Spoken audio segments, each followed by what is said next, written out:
Yeah, DB. Oh, just cleaning out the deadwood. Okay. Look, Mr. Connell, I just can't afford to be without work right now, not even for a day. I've got a mother and 2 kid sisters. More good luck telegrams. Well, you know how it is. I've just got to keep on working, see? Sorry, sister. I was sent down here to clean house. I told you I can't use your column anymore.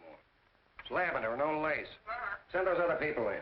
I'll tell you what I'll do. I get $30 a week. I'll take 25, 20 if necessary. I'll do anything you say. It isn't the money. We're after circulation. What we need is fireworks. People have been hit with sledgehammers. Start arguments. Oh, I can do that. I know this town inside out. Oh, give me a chance, All please. right, come in. Cashier's got your check. Who are these people? Gibbs, Furley, Cunningham, Giles. Hey, you sister. Don't forget to get out your last column before you pick up your check.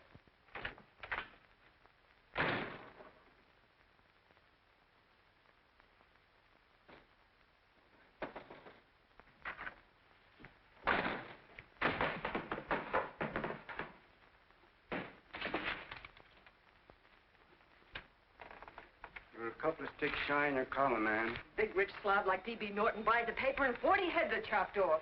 Did you get it, too? Yeah. You too? Oh, Joe. Oh, I'm sorry, darling. Why don't we tear the building down? Before you do, Ann, perhaps you'd better finish this column. Yeah, lavender and old lace. Wait, Joe. Wait. Wants fireworks, huh? Okay.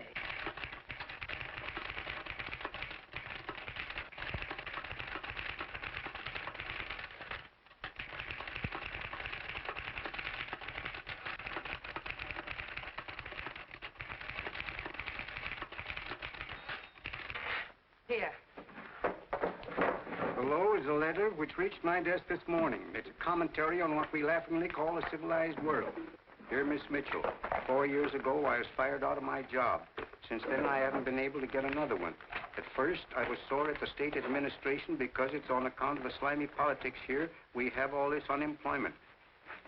But in looking around, it seems the whole world's going to pot. So in protest, I'm going to commit suicide by jumping off the City Hall roof. Signed, a disgusted American citizen, John Doe. Editor's note, if you ask this column, the wrong people are jumping off the roofs.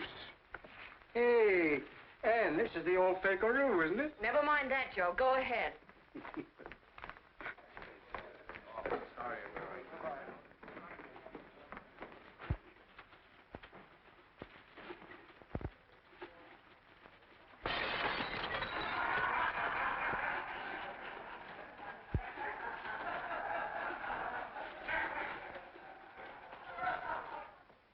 And it's because of the slimy politics that we have all this unemployment here.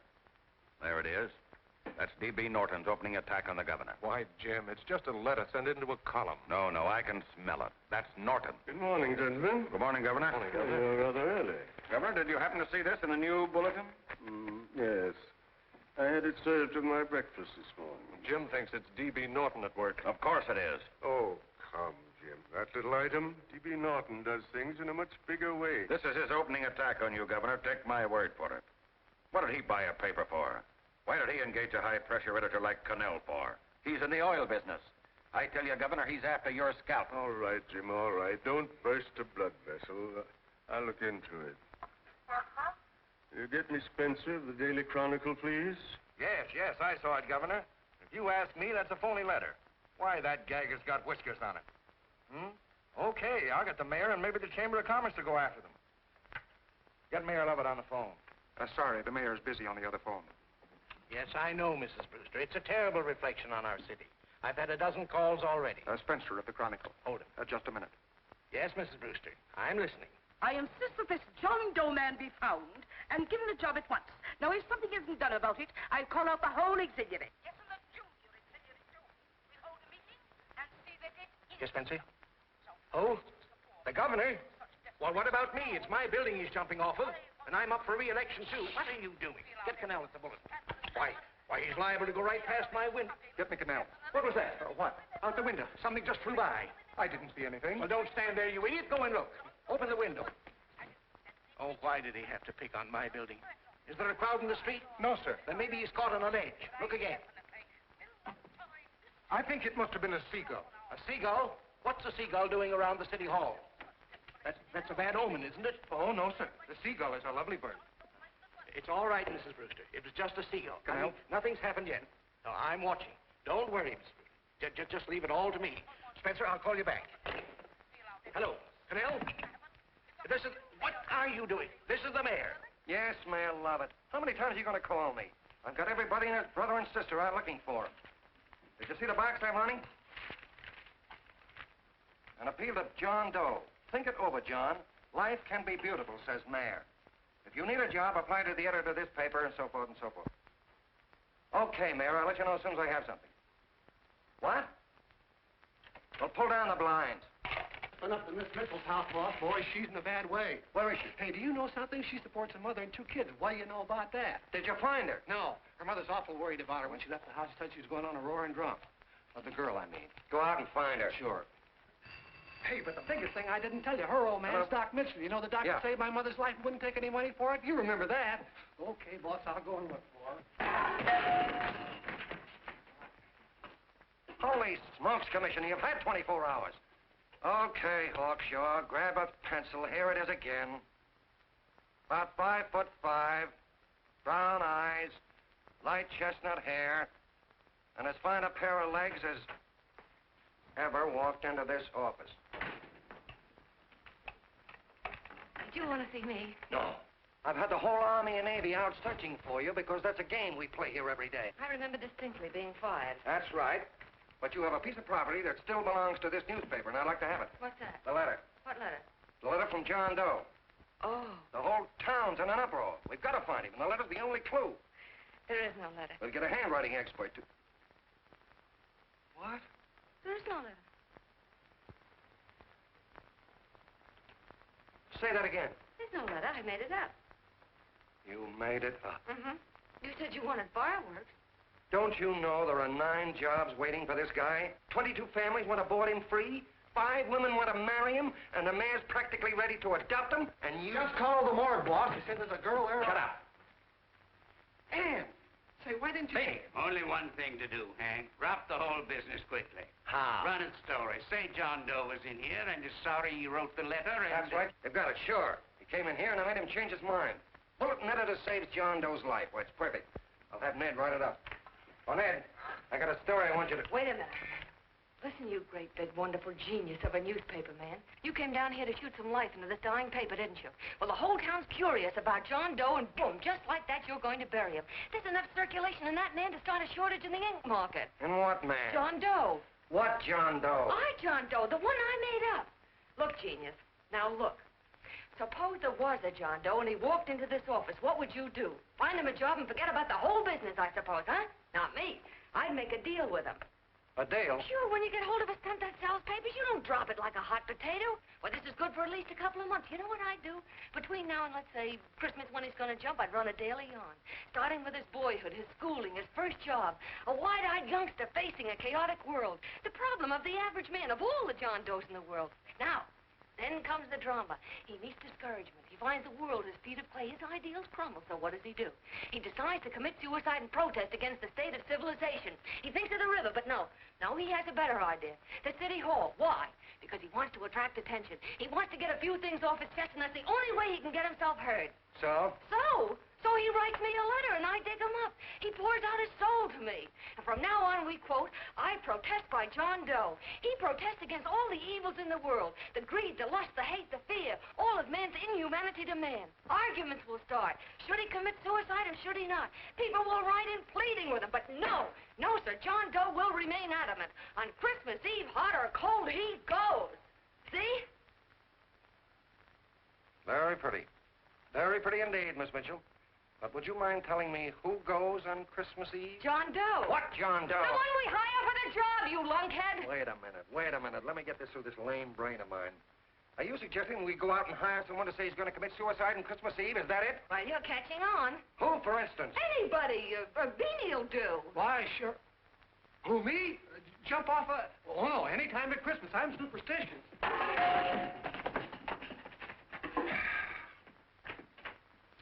Miss Bishop, do me a favor. Will you go on out and get married and have a lot of babies, but stay out of newspaper business. Better get that story in, Hank. It's getting late. You're supposed to be a smart guy. If it was raining $100 bills, you'd be out looking for a dime you lost someplace. Holy smokes, wasting my time listening to this mad woman. Look, Chief, look at the Chronicle. It's running on John Doe. They say it's a fake. Why, the no good to... John Doe story, amateur journalism. It's palpably phony. It's a wonder anyone is taking it serious. What do you think of those guys? That's fine. That's fine. Now fall right into their laps. Go ahead. Say John Doe walked in and called the whole thing off. You know what that's going to sound like on top of this. That's all, Ned. Thank you. All right. Amateur journalism, huh? Why, that bunch of sophomores, I can teach them more about... Hey, boss, get a load of this. What? Look. What do they want? They all say they wrote the John Doe letter. Yeah, boss. Oh, they all wrote the letter. Tell them all to wait. Look, Mr. Connell, one of those men is your John Doe. They're desperate and will do anything for a cup of coffee. Pick one out and you can make the Chronicle eat their words. I'm beginning to like this. If you ask me, Hank, you're playing around with dynamite. No. The gal's right. We can't let the Chronicle get the laugh on us. We've got to produce a John Doe now. Amateur journalism, huh? I'll show those guys. Sure, and there's no reason for them to find out the truth either, because naturally I won't say anything. Okay, sister, you get your job back. That's a bonus. What bonus? Oh, the bonus of $1,000 the Chronicle was going to pay me for this little document. You'll find it says, I, Ann Mitchell, hereby certify that the John Doe letter was created by me. I can read. Sorry. You think this is worth $1,000, do you? Oh, the Chronicle would consider it dirt cheap. Packs everything, including a gun. Okay, sister, you got yourself a deal. Now let's take a look at the candidates. The one we pick has got to be the typical average man. Typical American that can keep his mouth shut. Show me an American who can keep his mouth shut and I'll eat him. Okay, Beanie, bring him in one at a time.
Did you write that letter to Miss Mitchell? No, I didn't. What are you doing up here, then? Well, the paper said there were some jobs around loose. Thought there might be one left over. Had any schooling? Yeah, a little. What do you do when you work? I used to pitch. Baseball? Yeah, till the wing went bad. Where'd you play? Bush leagues, mostly. How about family? Got any family? No. Oh, just traveling through, huh? Yeah. Me and a friend of mine. He's outside.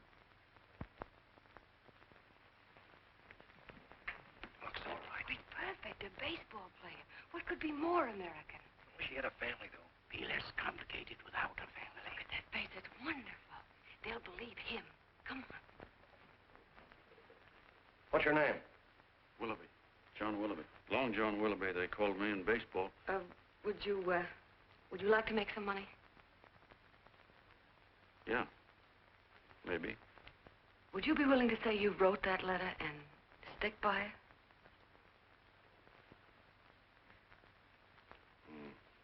I get the idea. Yeah. Maybe. That's our man. He's made to order. I don't know. He don't seem like the kind of a guy that'd fall in line. When you're desperate for money, you do a lot of things, Mr. Connell. He's our man, I tell you. He fainted. Get the water, quickly. Hurry up, Pop. Oh. Right here, sit down. Huh? You all right? Yeah, I'm all right. How many is that, 6?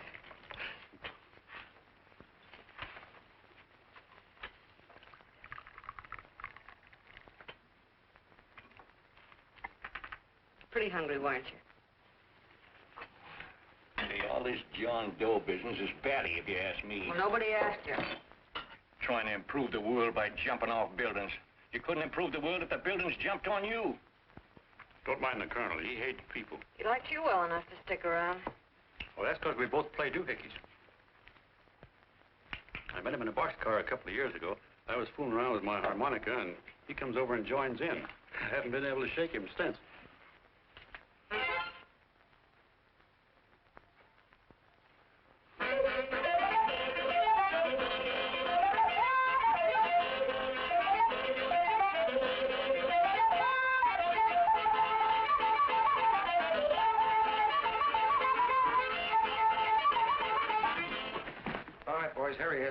No, you can't take pictures of him like that, eating a sandwich and with a beard.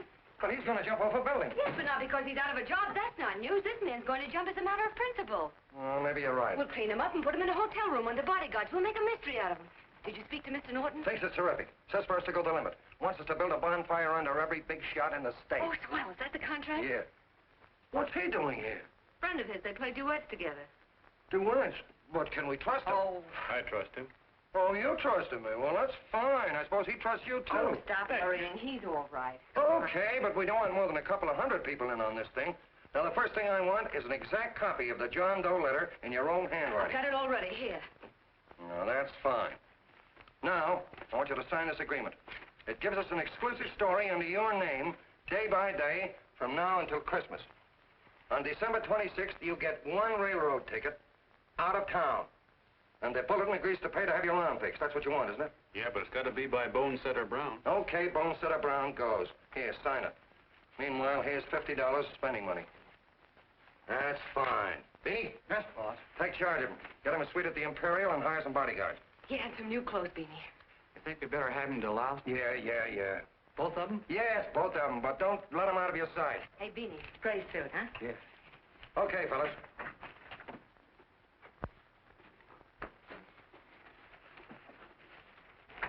Take it easy, John Doe.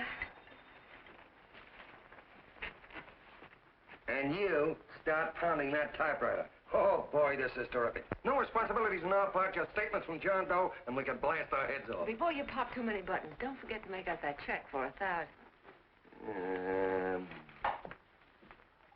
Okay, fellas, now, let me see. You sit outside the door. Nobody comes in, see? You two fellas sit in here. Hey, pretty nifty, huh? You ain't gonna get me to stay here. Sure you are. No, sir. That spot under the bridge where we slept last night's good enough for me. Say, what'll I do with this baggage? Let's stick him in the bedroom. Give me mine. I ain't staying. You know, we were headed for the Columbia River country before all this John Doe business came up. You remember that, don't you? Sure, I remember. Say, your ears popped coming up in the elevator. Mine did. All along, John. I tell you, it's no good. You're gonna get used to a lot of stuff that's gonna wreck you. Why, that $50 in your pocket's beginning to show up on you already. And don't pull that on me, neither. Stop worrying, Colonel. I'm going to get my arm fixed out of this. Hey, here's some cigars the boss sent us. Have one. Hey, Help cigars. yourself. No.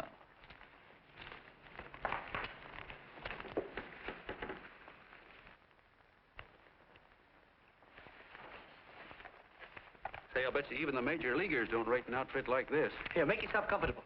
Paper? I don't read no papers, and I don't listen to radios either. I know the world's been shaped by a drunken barber, and I don't have to read it. I've seen guys like you go under before. Guys that never had a worry. Then they got a hold of some dough and went goofy. The first thing that happens to a guy... Get a load of the bedroom. No. The first thing that happens to a guy like that, he starts wanting to go into restaurants and sit down at a table and eat salads and cupcakes and tea. Boy, what that kind of food does to your system.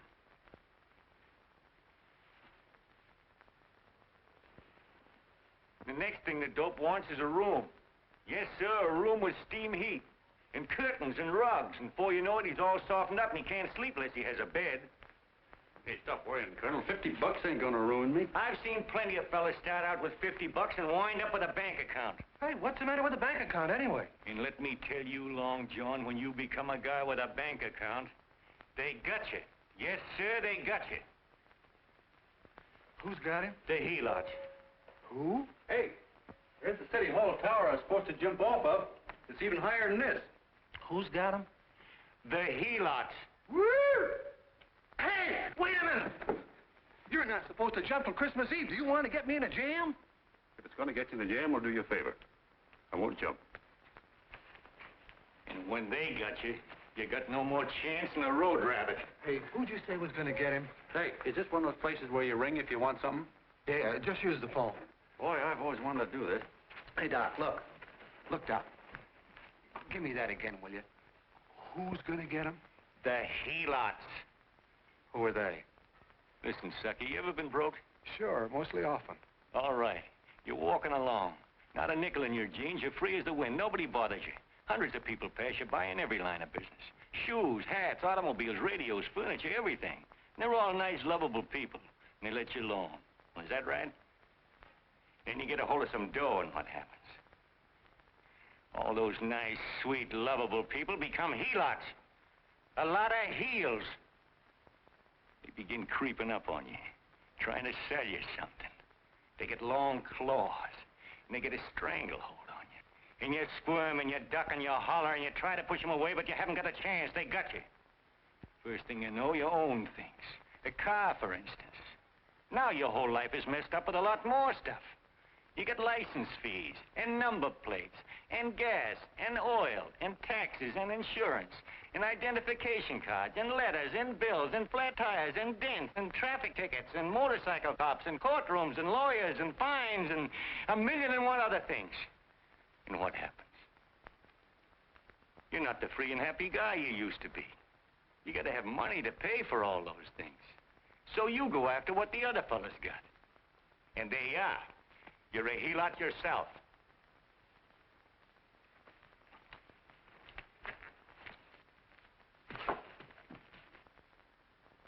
You win, Colonel. Here, take the 50. Go ahead and get rid of it. You bet I will, just as fast as I can. I'm gonna get some canned goods, a fishing rod, and the rest I'm gonna give away. Give away? Hey, get me a pitcher's glove. I gotta get some practice.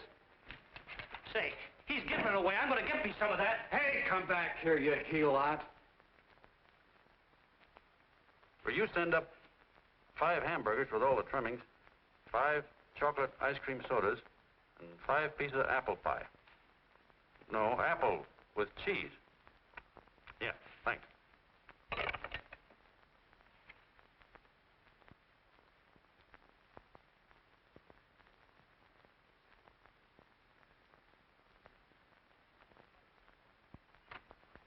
Hello there. Well, well. If it isn't the man about town. All set, Miss Ann. Hmm? Oh, yes. Let's go. Let's see, we want some action in these pictures. Action? Mm-hmm. That's good. No. This man's going to jump off a roof. Oh. Here, wait a minute. Let me comb your hair. Sit down. Yeah, that's better.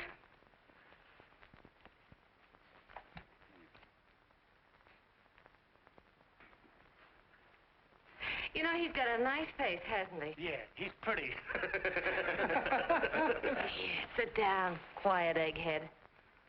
All right, now a serious expression. Can't. I'm feeling too good. Oh, come on now, this is serious. You're a man disgusted with all of civilization. With all of it? Yes, you're sore at the world. Come on now. Oh, crabby guy, huh? Yeah. No.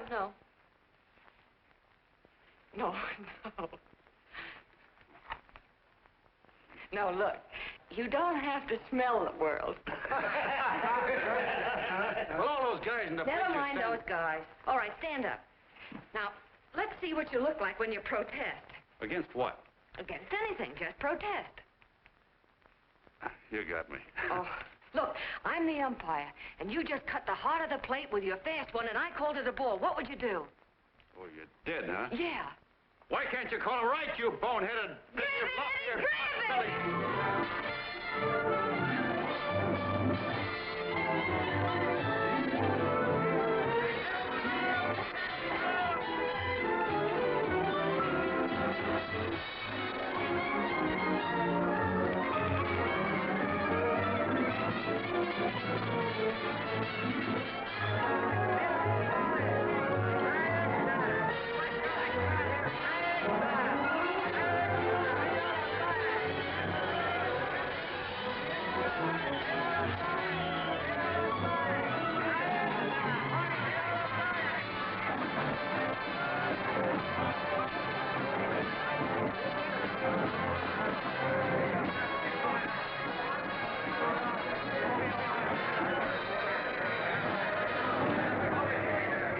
I don't care whose picture they're publishing.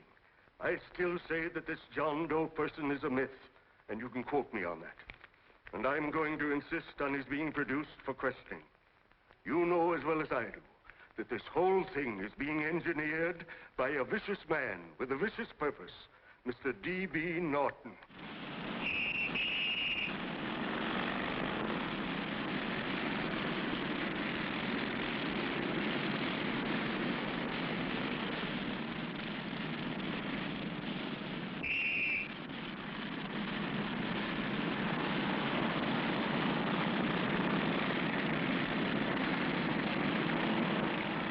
Connell and Miss Mitchell are at the house, sir. Oh, they are? All right. Come on. Personally, I think it's just plain stupidity to drop it. Now, you should see a fan mail, thousands. Why, it's going over like a house afire. What are you afraid of, Connell? It's doubled our circulation. Yeah, but it's got everybody sore. Ads are being pulled. The governor's starting a libel suit. What's more, they all know John Doe's a phony, and they insist on seeing Well, what about it? Let them see him. We'll go on one better. They can also hear him. You own a radio station, Mr. Norton. Why not put him on the air? Watch out for this dame DB. She'll drive you batty. Oh, Look, we can't let him get to this Bush League pitcher and start pumping him. Good night. Now, tell him what that screwball might do. I walked in yesterday. Here he is, standing on a table with a fishing pole. Fly casting. Take my advice and get him out of town before this thing explodes in our faces. If you do, Mr. Norton, you're just as much of a dumb cluck as he is. Excuse me. No, you got yourself a meal ticket and you hate to Sure, let it's go. a meal ticket for me, I admit it, but it's also a windfall for somebody like Mr. Norton who's trying to crash national politics. That's what you bought the newspaper for, isn't it? You want to reach a lot of people, don't you? Well, put John Doe in the air and you can reach 130 million of them. He can say anything he wants and they'll listen to him. All right, we'll forget the governor and the mayor and all the small fry like that. This can arouse national interest. If he made a hit around here, he can do it every place else in the country. And you'll be pulling the strings, Mr. Norton. Go down to the office and arrange for some radio time. But, DB, you're not I going want to it fall... as soon as possible. Okay. I just came in to get warm myself. Come on, let's go. Don't you go. I want to talk to you.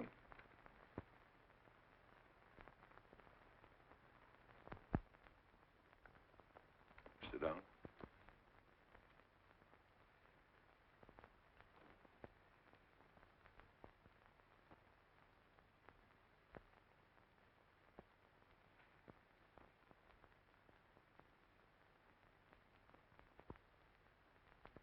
Hey, this John Doe idea was yours, huh? Yes, sir.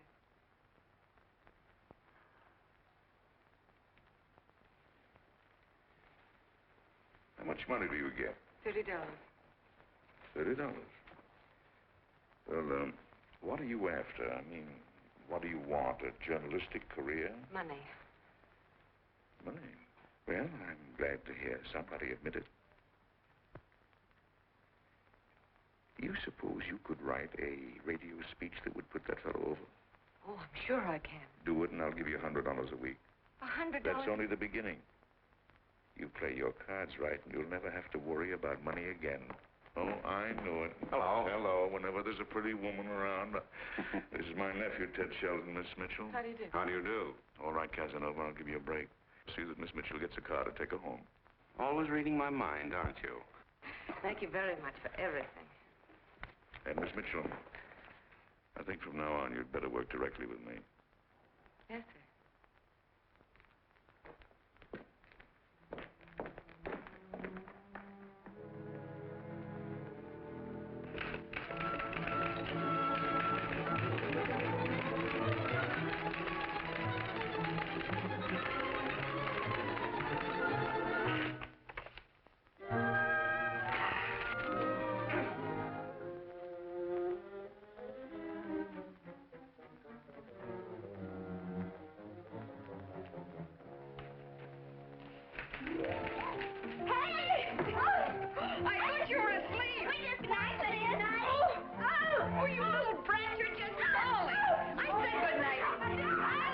Come, children. It's past your bedtime. Come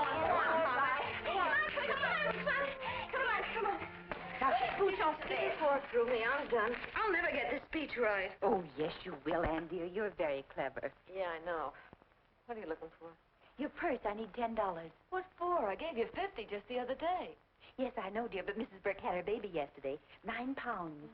And there wasn't a thing in the house. And then the community chest lady came. And the 50's all gone, huh? Who's the 10 for? The Websters. The Websters. You remember those lovely people your father used to take care of. I thought I'd buy them some groceries. Oh, Anne, dear, it's a shame those... You're marvelous, Ma. You're just like Father used to be. Do you realize a couple of weeks ago we didn't have enough to eat ourselves? Well, yes, I know, dear, but these people are in such need. And we have plenty now. If you're thinking of that $1,000, forget it. It's practically all gone. We owed everybody in town. Now, you just got to stop giving all your money away. Oh, Anne, dear. Oh, I'm sorry, Ma. Oh, don't pay any attention to me. I guess I'm just upset about all this. Gee whiz, here I am with a great opportunity to get somewhere, to give us security for once in our lives, and I'm stuck. If I could put this over, your Mrs. Burke can have 6 babies. You mean this speech you're writing? Yeah, I don't know. I simply can't get it to gel. I created somebody who's going to give up his life for a principle. Hundreds of thousands of people are going to listen to him over the radio. And unless he says something that's, well, that's sensational, it's just no good. Well, honey, of course, I don't know what kind of a speech you're trying to write, but judging from the samples I've read, I don't think anybody will listen. What? Darling, there's so many complaining political speeches. People are tired of hearing nothing but doom and despair on the radio. If you're going to have him say anything, why don't you let him say something simple and real, something with hope in it? If your father were alive, he'd know what to say. Oh, yeah. Father certainly would. Wait a minute. Hmm?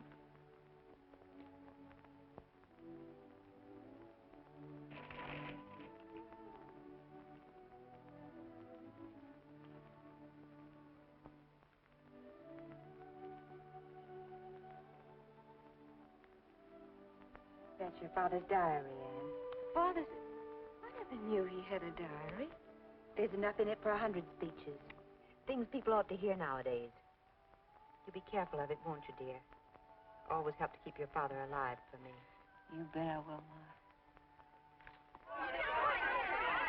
Wait a minute. John Doe don't want to sign no autograph. Well, what does he do all day? What does he do all day? He's writing out his memories. Sorry, lady, you can't see Mr. Doe. He wants to be alone. No, he just sits around all day and commutes with himself.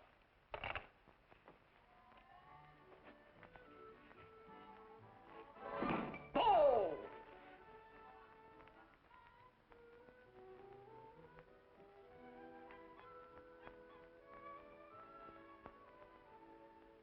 I don't know how you're going to stand it around here till after Christmas. I'll bet you ain't heard a train whistle in 2 weeks.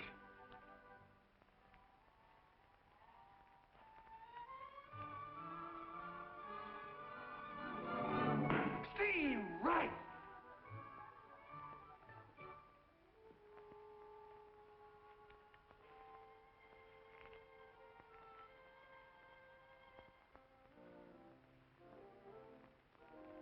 I know why you're hanging around.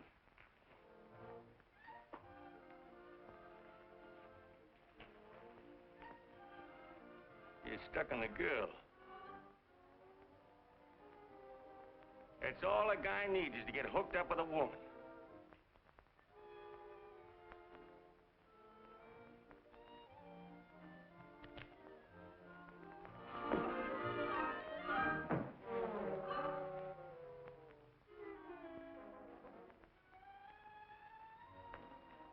What was that, a single?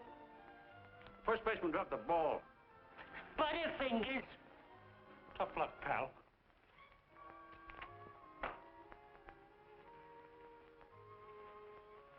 Guy has a woman on his hands. First thing he knows, his life is balled up with a lot more things. Furniture.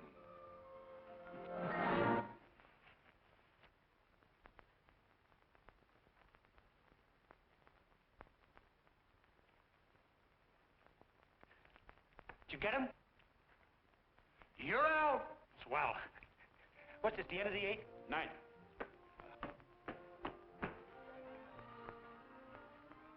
Hey, Beanie, there's a couple of mugs in the Chronicle snooping around out here. Ah.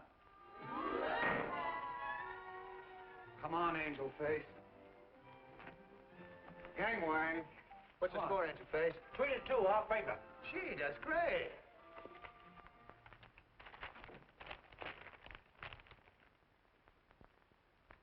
Hey, you got swell form there. Must have been a pretty good pitcher. Pretty good. Say, I was just about ready for the major leagues when I chipped a bone in my elbow. I got it pitching a 19-inning game. 19? Yeah. There was a major league scout there watching me, too. And he came down after a game of the contract. You know what? I couldn't lift my arm to sign it.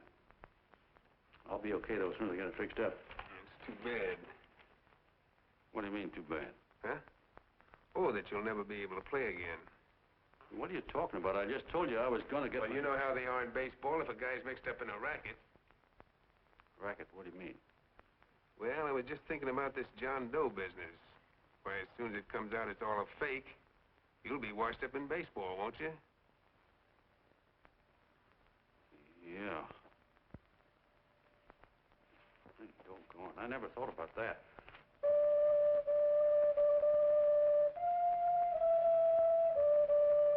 Gosh. And another thing, what about all the kids in the country? The kids that idolize ball players. What are they going to think about you? Yeah. Hey, Colonel. Did you hear that? I gotta figure some way out of this thing. Elevators are still running. I know one way you can do it. How? Well, when you get up there on the radio, all you have to do is to say the whole thing's a frame-up. Make you a hero sure as you're born. Yeah, but how am I going to get my arm fixed? Well, that's a cinch. I know somebody who'll give you $5,000 just to get up on the radio and tell the truth. $5,000? Yeah, $5,000, and he gets it right away. You don't have to wait till Christmas. Look out, Long John. They're closing in on you. Say, who's putting up this dough? Fellow runs the Chronicle. Here's the speech you make, and it's all written out for you. $5,000. Holy mackerel, I can see the helots coming, the whole army of them. It's on the level.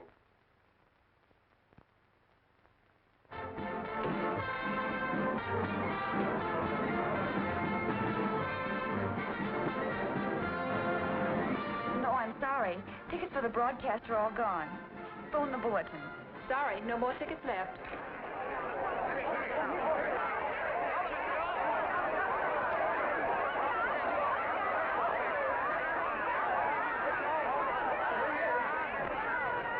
John, all set for the big night? Well. Turn around. One moment. Now stand. Hold it, a big smile, Miss Joe. Okay, Jeannie, that's all. Take him out. Now, look, John, here's the speech. It's in caps and double-spaced. You won't have any trouble reading it. Not nervous, are you? No. Of course not. He wouldn't be. Who? John Doe, the one in there. Hey, don't let your knees rattle. It picks up on the mic. Oh, Jeannie, you needn't be nervous, John. All you have to remember is to be sincere. Pick up that phone, Miss Mitchell. It's for you. Okay. Hello? Yes, Mother. Oh, thank you, darling. Oh, there he is, the poor dear man. Oh, good luck to you, Mr. Doe. We want you to know that we're all for you. The girls all decided that you're not to jump off any roof at all. Oh, we'll stop it. You got the speech I gave you? Yeah. Now, look. I'll give this money to the colonel just as soon as you get started. We'll have a car waiting at the side entrance for you. Okay. How'd you get in here? Huh? Oh, I just came in to wish him Come luck. on, out. Mother said good luck, too. John, when you read that speech, please believe every word of it. He turned out to be a wonderful person, John. Who? John Doe, the one in the speech. Oh. You know something? I've actually fallen in love with him. All right, there he is, sister. Now, come on, plenty of room. What's the idea? No, that's too much. That's not so much. Come on. Oh, this is no time for cheap publicity, Mr. Connell. Listen, if that guy lays an egg, I want to get something out of it. I'm getting a Jane Doe ready. Oh, come on. Here. Will you, fellas? Here you Give me a are. All right, chance. that's I enough. have to make just one more. No, that's fine, honey. You go ahead. All right, I need one more. Go ahead. How you doing? Oh. All right, Benny, bring him in. Holy smoke, a happy helot. There you are, boss, just like you ordered. Symbols of little people. Okay, get him up. All right, young fella. This is ridiculous, Mr. Connell. Come on, give me a chance. It is on the air. Come on, Oh, fellas, I told you to No, come on, Come on, that's right. Do what you can get all the pictures you want. Thank you very much. Come on, will you? That's right. Come on, Snooks, you better bail out. So goodbye, Mr. Doe. Beanie. All right. Better get ready. 1 minute to go. Wow, Hey, 1 minute to go. The score is nothing to nothing. Now, please, John, You won't let me down, will you? Will you? Of course you won't. If you'll just think of yourself as the real John Doe. Listen, everything in that speech are things a certain man believed in. He was my father, John. When he talked, people listened. And they listened to you, too. Funny. You know what my mother said the other night? She said to look into your eyes, that I'd see Father there.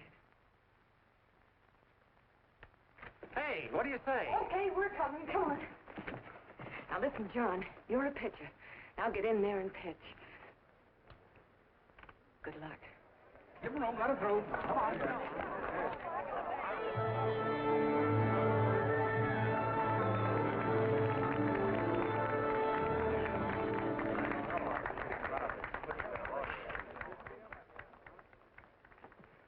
Hey, let's get out of here. There's the door right there. Hey, what are you doing here? That's what I'd like to know. Come on, out. Hey, he's a friend of mine. Never mind, let him alone. He's all right.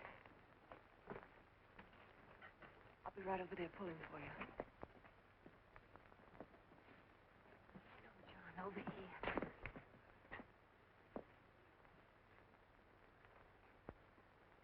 Stand by.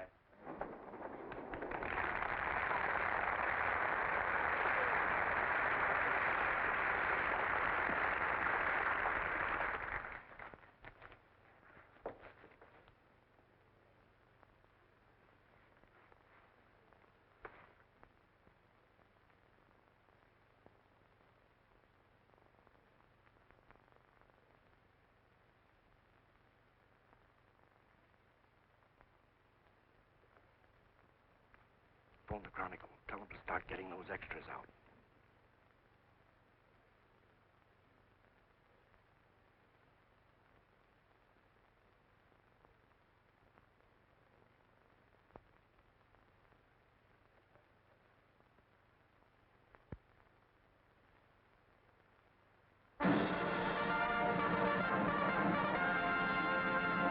And good evening, ladies and gentlemen. This is Kenneth Fry speaking for the New Bulletin. Tonight we give you something entirely new and different. Standing beside me is the young man who has declared publicly that on Christmas Eve he intends to commit suicide, giving as his reason, quote, "I protest against the state of civilization," end quote. Ladies and gentlemen, the New Bulletin takes pleasure in presenting the man who is fast becoming the most talked-of person in the whole country, John Doe.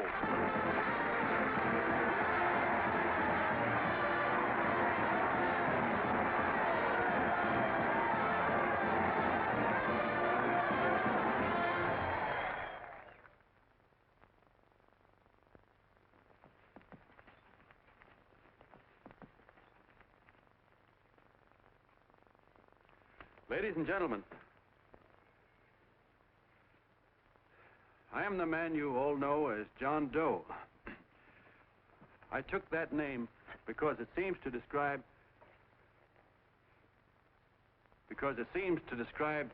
the average man. And that's me. and that's me.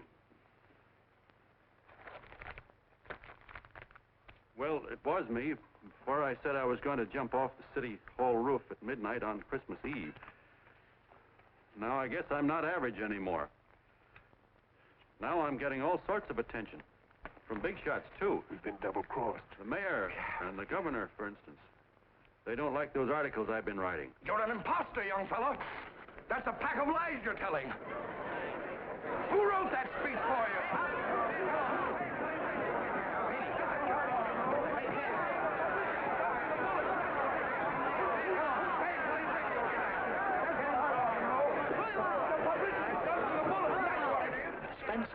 Ladies and gentlemen, the disturbance you just heard was caused by someone in the audience who tried to heckle Mr. Doe. The speech will continue.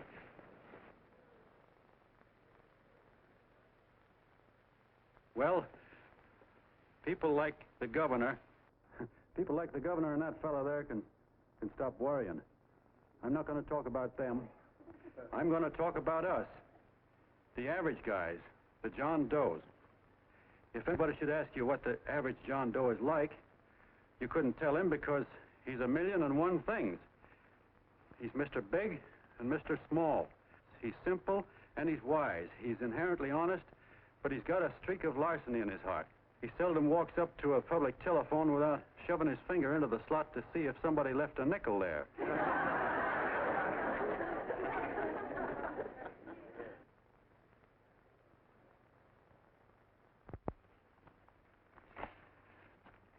He's the man the ads are written for. He's the feller everybody sells things to. He's Joe Dokes, the world's greatest stooge and the world's greatest strength.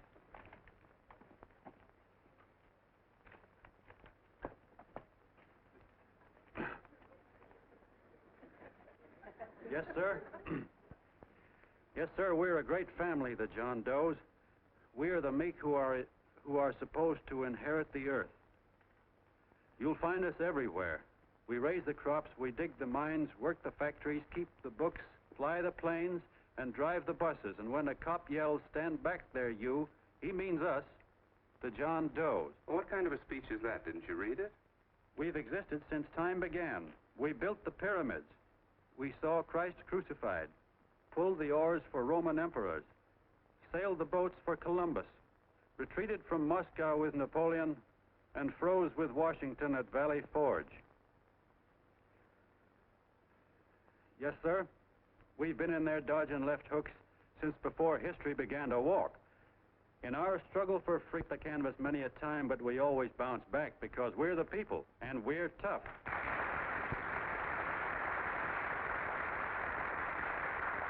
They've started a lot of talk about free people going soft, that we can't take it. That's a lot of hooey. A free people can beat the world at anything, from war to tiddlywinks, if we all pull in the same direction.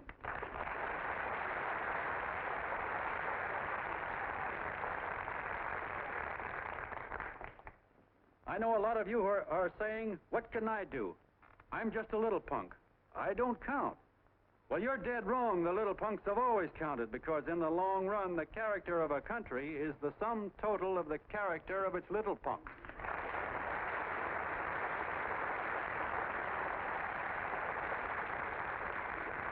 But we've all got to get in there and pitch. We can't win the old ball game unless we have teamwork. And that's where every John Doe comes in. It's up to him to get together with his teammate. And your teammate, my friends, is the guy next door to you. Your neighbor. He's a terribly important guy, that guy next door. You're going to need him, and he's going to need you, so look him up. If he's sick, call on him. If he's hungry, feed him. If he's out of a job, find him one. To most of you, your neighbor is a stranger, a guy with a barking dog and a high fence around him. Now, you can't be a stranger to any guy that's on your own team. So tear down the fence that separates you. Tear down the fence, and you tear down a lot of hates and prejudices. Tear down all the fences in the country, and you really have teamwork.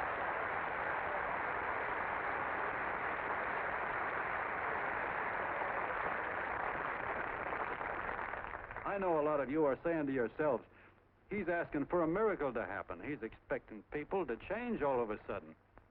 Well, you're wrong. It's no miracle. It's no miracle because I see it happen once every year, and so do you, at Christmas time. There's something swell about the spirit of Christmas, to see what it does to people, all kinds of people. Now, why can't that spirit, that same warm Christmas spirit, last the whole year round? Gosh, if it ever did, if each and every John Doe would make that spirit last 365 days out of the year, we'd develop such a strength, we'd create such a tidal wave of goodwill that no human force could stand against it. Yes, sir, my friends. The meek can only inherit the earth when the John Does start loving their neighbors. You better start right now. Don't wait till the game is called on account of darkness. Wake up, John Doe. You're the hope of the world.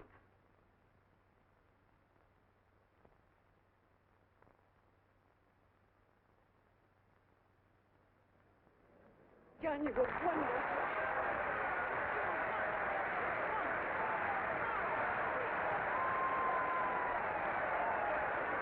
Let's get out of here. Now you're talking.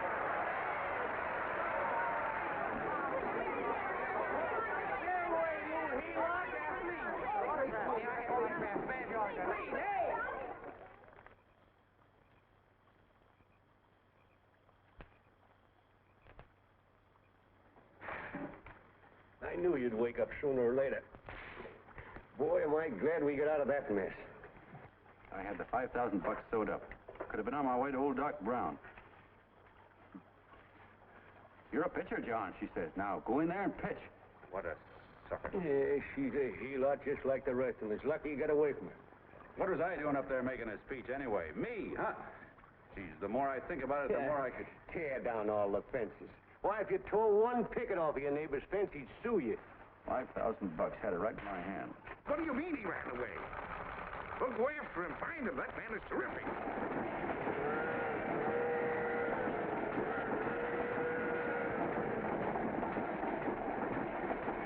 Columbia River, here we come.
About that big and about that thick. Yeah, with hash brown potatoes and tomatoes and apple pie and ice cream and coffee. And donuts, I know. Hey, Ma! Seekers! A fair! Fingers of fair coming up. Glad he took the tea out of there.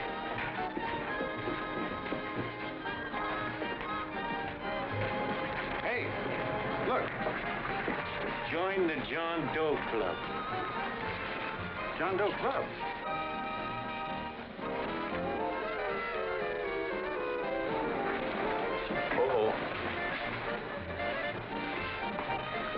John Doe. Who? John Doe. Ah, you need glasses, buddy. Oh, but it's a spitting image of John Doe. Yeah, but his name is Willoughby. I'm John Willoughby. I'm a baseball player. Sure. Oh, no, I know that voice anyway. You can't kid me. You're John Doe. Hey, Ma! Ma! That's John Doe. John Doe. Yeah, sitting right there, big as life. Who'd you say it was? John Doe, the big guy there. Pictures in the paper. That's John Guy. John Doe.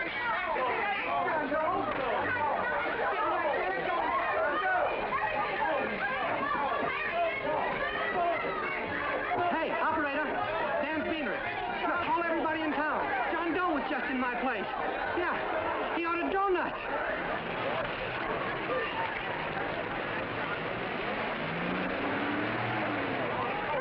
John Doe. Have a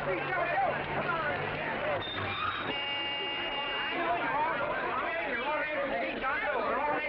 My office is packed like a sardine box. What does John Doe look like, Mr. Mayor? Oh, he's one of those great big outdoor type men. No, you can't see him. You didn't vote for me the last time. Shame on you. What are you doing there? Get off my front porch anyhow. Mr. Norton come yet? Oh, well, I wonder where he's at. What's keeping him? He should have been here 15 minutes ago. Oh, there he comes now. Now, everybody on your dignity. Don't do anything to disgrace us. A little town, but we got to show off.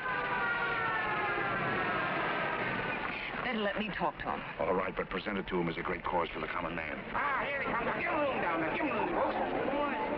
Come on now. Come on, here he comes. Here he comes. Here, Mr. Martin. How do you do, Mr. Martin? I'm Mayor Hawkins. Get Mr. Martin back. Let me go, you darn tool. I'm the mayor. Mr. Martin. Mr. Martin. Mr. Martin. I'm Mayor Hawkins. Your office telephoned me to hold him. Well, that's fine. How is he? Oh, he's fine. He's right in my office there. You know, it's a big honor having John Doe here, and you too. Haven't had so much excitement since the old city hall burned down. People are so excited and they're at tour disposal. Oh, but till it on, phone the newspapers, tell them Mr. Norton's here. Step right inside, Mr. Norton. My office. Very comfortable here, Mr. Norton. Just had it air conditioned. Gangway, please. Make room for Mr. Norton. Gangway. Gangway. Here he is, Mr. Norton. Well taken care of. The neighbors are serving him a light lunch. Hello, John. Mr. Mayor, if you don't mind, we'd like to talk to him alone. Why, certainly, certainly. All right, everybody. Clear out. No, but you... Everybody, quickly now. Come on, look at that. Come on. Come on. That's right. All right. Don't argue with me here. Wait till we get home. Don't you push me around like that. Even though I'm your wife, you can't push me around. Look, Mr. Norton, I think you got a lot of nerve having those people hold us here. There's nobody holding you here, Mr. Doe. It's only natural that nobody holding us here. Let's get going. Incidentally, my name isn't Doe. It's Willoughby. Look, John, something terribly important's happened. They're forming John Doe clubs. We know of 8 already, and they say that there's... John Doe clubs? What for? To carry out the principles you talked about in your radio speech. I don't care what they're forming. I'm on my way, and I don't like the idea of being stopped either. Oh, but you don't know how big this thing is. You should see the thousands of telegrams we've received and what they're saying about you. Look, it started as a circulation stunt, didn't it? Well, you got your circulation. Now, why don't you let me alone? Oh, it started as a circulation stunt, but it isn't anymore. Mr. Norton wants to get back of it and sponsor John Doe clubs all over the country. He wants to send you on a lecture tour.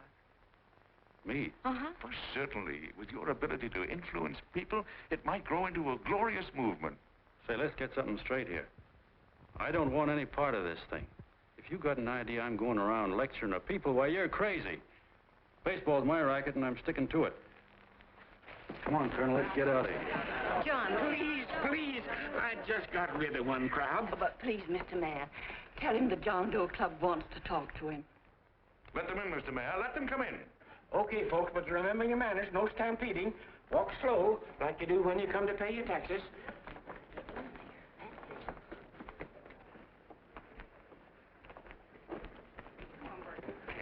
All right, give me a chance. come right in. My name's Bert Hanson, Mr. Doe. I'm the head soda jerker at Schwabacker's drugstore. Well, sir, you see, me and my wife, we heard your broadcast, and we got quite a bang out of it. Especially my wife. Kept me up half the night saying, that man's right, honey. The trouble with the world is nobody gives a hoot about his neighbor. That's why everybody in town's sore and cranky at each other.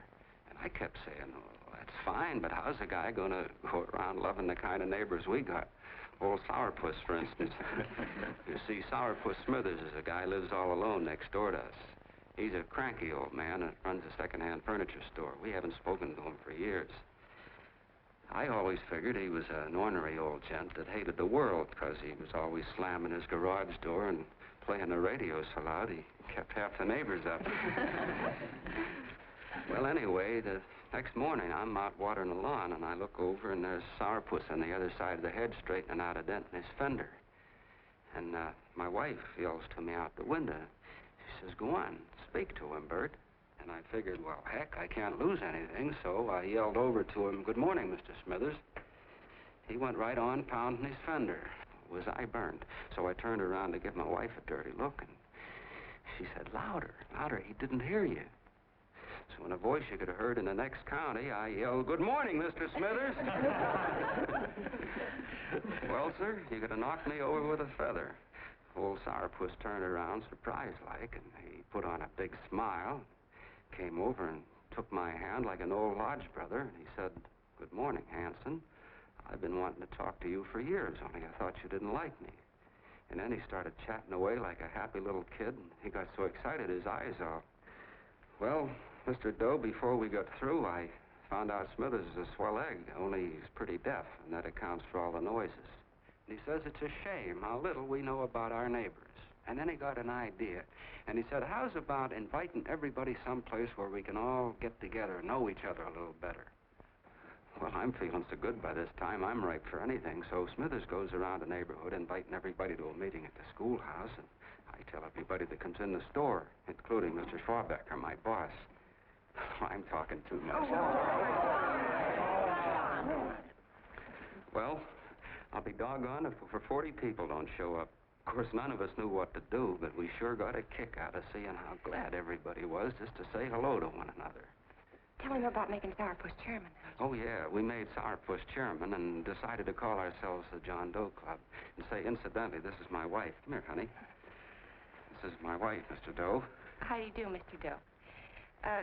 Sourpuss is here, too. Oh, is he? This is Sourpuss, or excuse me, Mr. Smithers, Mr. Doe. That's all right. If you didn't call me Sourpuss, it wouldn't feel natural. Well, anyway, I guess nearly everybody in the neighborhood came except the Delaney's. The Delaney's live in a big house with an iron fence around it, and they always keep their blinds drawn. And we always figured that he was just an old miser that sat back counting his money, so why bother about inviting him? Until Grimes, the milkman, spoke up, and he said, say, you've got the Delaney's all wrong. And then he tells us about how they canceled their milk last week, and how when he found a note in the bottle, he got kind of curious-like, and he sort of peeked in under the blinds and found the house was empty. If you ask me, he says, they're starving. Old man Delaney has been bringing his furniture over to my place at night, one piece at a time, and selling it. Yeah. And, well, sir, a half dozen of us ran over there to fetch him, and we brought him to the meeting. And what a reception they got. Why, everybody shook hands with him and made a fuss over them, and, well, finally, Mr. and Mrs. Delaney just sat right down and cried. And then we started to find out about a lot of other people. Yeah, sure. Well, you know Grubel, for instance. Grubel's here. Yeah, that's a... You don't know Grubel, but he's a man that everybody figured was the worst no-account in the neighborhood because he was living like a hermit, and nobody would have anything to do with him. That isn't Little Murphy. The postman told us the truth. Why, Grubel, he says, he lives out of garbage cans because he won't take charity, because it'd ruin his self-respect, he says. Just like you said on the radio, Mr. Doe. Well, sir, about a dozen families got together and gave Grubel a job watering their lawns. Isn't that wonderful? And then we found jobs for 6 other people, and they've all gone off for leave. Yeah, and my boss, Mr. Schwabecker, made a job in his warehouse for old man Delaney. And he gave you that $5 raise. Yeah, wasn't that swell? Why, Bert, I feel slighted. I'd like to join, but nobody asked me. I'm sorry, Mayor, but we voted that no politician could join. Just the John Does of the neighborhood, because you know how politicians are. Well, the reason we wanted to tell you this, Mr. Doe, was just to give you an idea of what you've started. And from where I'm sitting, I don't see any sense in you jumping off any building. No. Well, thank you for listening. Goodbye, Mr. Doe. You're a wonderful man. And it strikes me you can be mighty useful walking around for a while. Goodbye, Mr. Doe. Goodbye, Mr. Doe.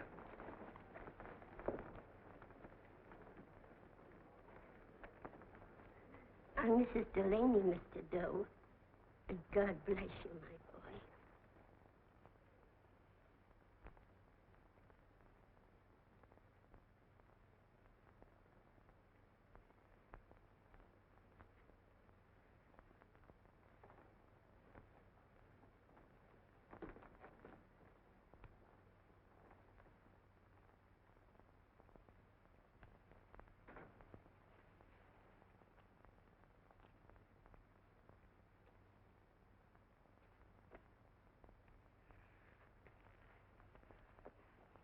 Gee whiz, I'm all mixed up.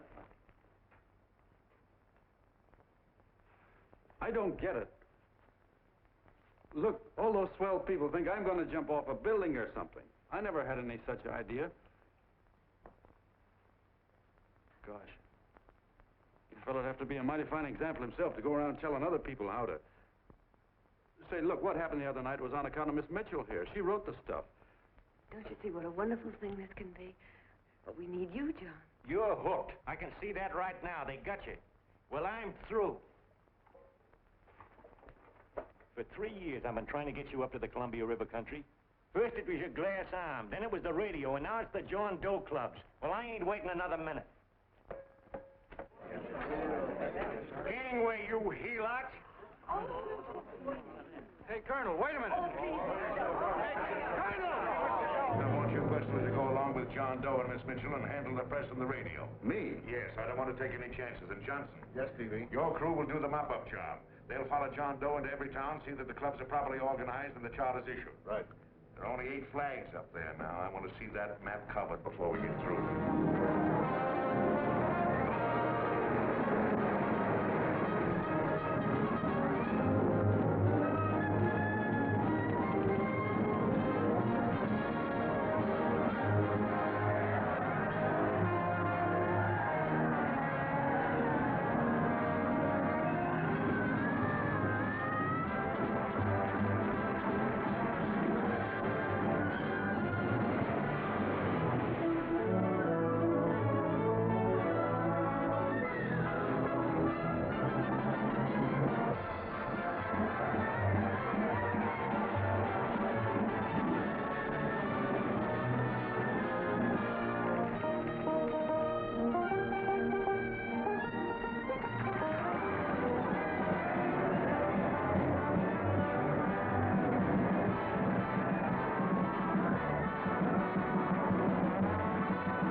fair. If they made demands, I'd understand it. But the John Does ask for nothing.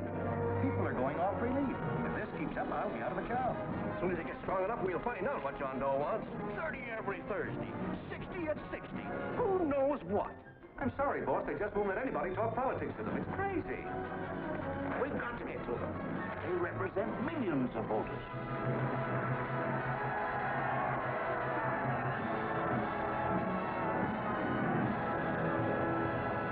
I tell you, ladies and gentlemen, this thing has been nothing short of a prairie fire. We've received so many applications for charters to the John Doe clubs, we haven't been able to take care of them. I'd hate to have that many pins stuck in me. This John Doe convention is a natural. It's going to put our city on the map. Why, over 2,400 John Doe clubs are sending delegates. Can you imagine that? You, Mr. Mayor, will be the official host. You will make the arrangements for decorating the city, parades, and a reception for John Doe when he gets home. And don't wear your high hat. No high hat? No high hat. And from you, Connell, I want a special John Doe edition every day until the convention is over. And now, if you will, please step into the outer office and look your prettiest because there are photographers there to take pictures of this committee. Don't worry, D.B. Everything will be taken care of. Isn't it all too wonderful? Gather down here in a nice group now, get nice and rugged. Oh, Mr. Mayor, would you step down in front row, please? You ladies get close to him. That's it. Well, I don't get it. Get what? Look, D.B., I'm supposed to know my way around. This John Doe movement has cost you a fortune. Now, this convention is going to cost plenty. Well? Well, I'm stuck with 2 and 2, and I'm a sucker if I can make 4 out of it. Where do you come in? I'll have the satisfaction of knowing that my money has been spent for a worthy cause. I see. I better stick to running the paper, huh? I think maybe you better have. And Connell, I'd like to have the John Doe contract, all the receipts for the money we advanced him, and the letter Miss Mitchell wrote, which I gave her $1,000. Yes, sure. Well, we leave for the airport. Half an hour. Is that Johnny boy's room? Better hustle him up. He'll be ready on time. He's packing. Ah, good. Did you see his picture on the cover of Time? Yeah. I gotta give you credit, Annie girl. I've handled a good many big promotions in my time. Everything from a World's Fair to a channel swimmer. But this one has certainly got me spinning. And now a John Doe convention. Wow. Say, if you could only get him to jump off the City Hall roof on Christmas Eve, I'd guarantee you 500,000 people there. Charlie. Huh? What do you make of him? Oh, Johnny boy? Well, I don't know what angle you want, but I'll give it to you quick. Number 1, he's got great yokel appeal, but he's a nice guy. Number 2, he's beginning to believe he really wrote that original suicide letter that you made up. Number 3, he thinks that you're Joan of Arc or something. Yeah, I know. Number 4, well, you know what number 4 is. He's nuts about you. Yeah, it's running out of his ears. You left out number 5. We're all healed, me especially. Holy smoke. Come in.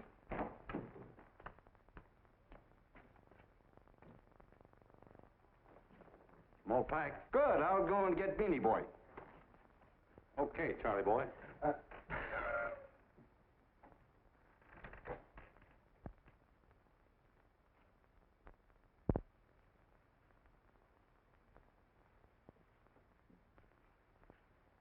Can I help you pack?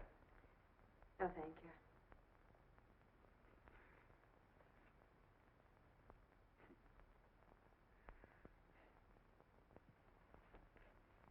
You care if I sit down out here? No.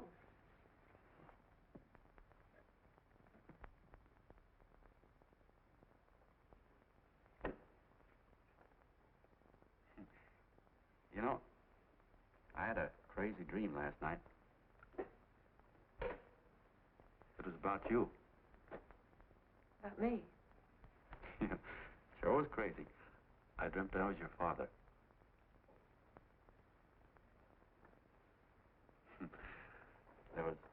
There was something I was trying to stop you from doing. So I got up out of bed, and I walked right through the wall here, right straight into your room. You know how dreams are. And there you were in bed. But you're a little girl, you know, about 10. And very pretty, too. So I shook you, and the moment you opened your eyes, you hopped out of bed and started running like the devil in your nightgown. You ran right out the window there, and you ran out over the tops of buildings and roofs and everything for miles. And I was chasing you. And all the time you were running, you kept growing bigger and bigger and bigger, and pretty soon you were as big as you are now, you know, grown up. And all the time I kept asking myself, what am I chasing her for? And I didn't know. Isn't that a hot one? Well, anyway, you ran into some place, and then I ran in after you, and when I got there you were getting married. And the nightgown had changed into a beautiful wedding gown. You sure look pretty, too. And then I knew what it was I was trying to stop you from doing. Dreams are sure crazy, aren't they? Well, would you like to know who it was you were marrying? Oh, a tall, handsome Eubangi, I suppose. No, not that bad. It was that fellow that sends you flowers every day. Yeah, what's his name? Mr. Norton's nephew? At Sheldon. Yeah, that's the one. But here's the funniest part of it all. I was the fellow up there doing the marrying, you know, the justice of peace or something. You were? I thought you were chasing me. Well, yes, I was, but I was your father then, see? But the real me, John Doe, or that is, Long John Willoughby, I was the fellow up there with the book. You know what I mean? I guess so. Then what happened? Well, I took you across my knee and I started spanking you. That is, I didn't do it. I mean, I did do it, but it wasn't me, you see. I was your father then. Well, I held you across my knee and I said, Annie, I won't allow you to marry a man that's just rich or that has his secretary send you flowers. The man you marry has got to swim rivers for you. He's got to climb high mountains for you. He's got to slay dragons for you. He's got to perform wonderful deeds for you. Yes, sir. And all the time, the guy up there, you know, with the book, me, just stood there nodding his head. He said, go to it, Pop. Whack her one from me, because that's just the way I feel about it, too. So he said, come on down here and whack her yourself. So I came down, and I whacked you a good one, see? And he whacked you. And I whacked you another one, and we both started whacking you like... Well, if you're through whacking her, come on, let's get going. Okay, fellas, right in here. You go out the side entrance, there's a bunch of autograph seekers out front. We'll be down with the bags in a minute. Come on, don't make a government project out of this. Hi, Benny. When's our plane take off again? Couple of minutes. How many people do you think we've talked to already, outside the radio, I mean? Oh, I don't know. About 300,000. 300,000. What makes them do it, Ann? What makes them come and listen and get up their John Doe clubs the way they do? I've been trying to figure it out. Look, John, what we're handing them are platitudes. Things they've heard a million times. Love thy neighbor, clouds have silver linings, turn the other cheek. It's just as... Yeah, I heard them a million times, too, but... there you are. Maybe they're like me, just beginning to get an idea of what those things mean. You know, I never thought much about people before. They were always just somebody to fill up the bleachers. And the only time I worried about them is when they didn't come in to see me pitch. You know, lately I've been watching them when I talk to them. I could see something in their faces. I could feel that they were hungry for something. You know what I mean? Maybe that's why they came. Maybe they're just lonely and wanted somebody to say hello to. I know how they feel. I've been lonely and hungry for something practically all my life.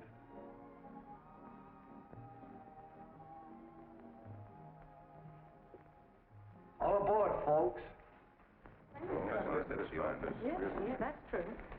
Oh, somebody else sitting here? No, that's your seat. And this is your coat. Mine?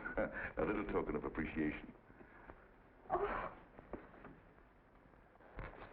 Oh, it's beautiful, D.B. Well, I don't quite know what to say. Well, don't say anything at all. Just sit down. Oh. Go ahead, open it. Oh.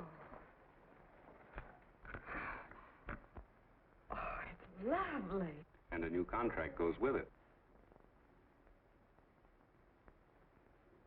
Well, come on, spring it. You've got something on your mind.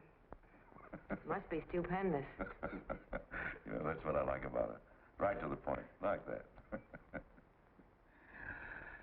All right, Practical Annie, here it is. Tomorrow night, before a crowd of 15,000 people and talking over a nationwide radio hookup, John Doe will announce the formation of a third party. A third party? Yes, the John Doe Party. Devoted entirely to the interests of all the John Does all over the country, which practically means 90% of the voters. He will also announce the third party's candidate for the presidency, a man whom he personally recommends, a great humanitarian, the best friend the John Does have. Mr. D.B. Norton. Yes.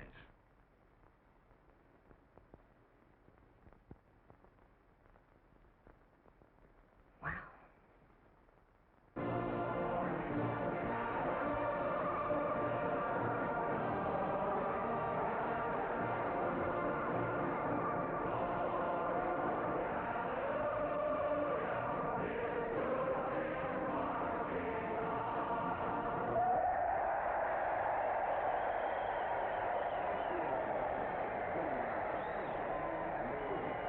The opening of the convention is hours off. The delegates are already pouring into the ballpark by the droves, with lunch baskets, banners, and petitions asking John Doe not to jump off any roof. But no matter how you look at it, it's still a phenomenal movement.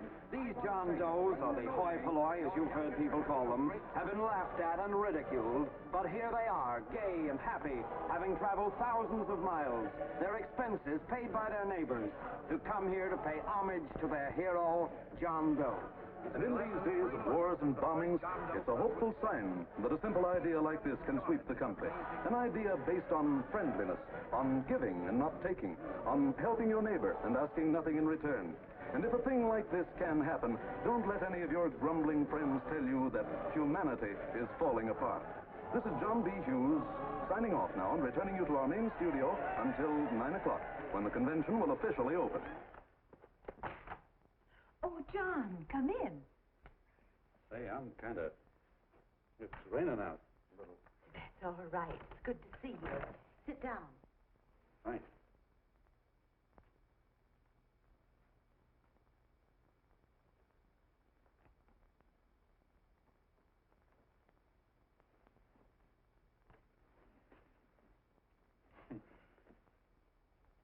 It's for Anne. Oh, how nice. Thank you very much. Flowers. I'm terribly sorry she isn't here. She isn't? No, she just left. I'm surprised you didn't run into her. She went over to Mr. Norton's house. Oh. Did you want to see her about something important? Yeah. Well, no, it'll wait. Say, he's a nice man, isn't he? Mr. Norton, I mean. He's done an awful lot for the...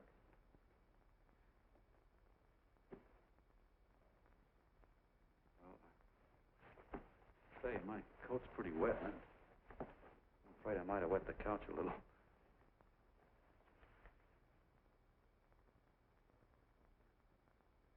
Well, I guess I'll see her at the convention later. Yes, of course. I'll see that she gets the flowers. Thanks. Good night, Mrs. Mitchell. Good night, John.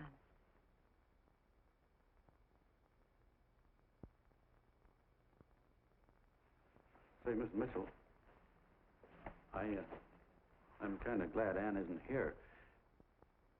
See, I came over here hoping to see her alone, and kind of hoping I wouldn't, too, you know what I mean? There was something I wanted to talk to her about. But, well, it'll wait, I guess. Good night. Good night, John.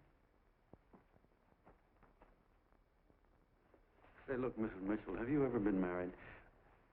I'm sure you have. Gosh, that's pretty silly. I guess you must think I'm kind of batty. Well, I guess I'd better be going at that.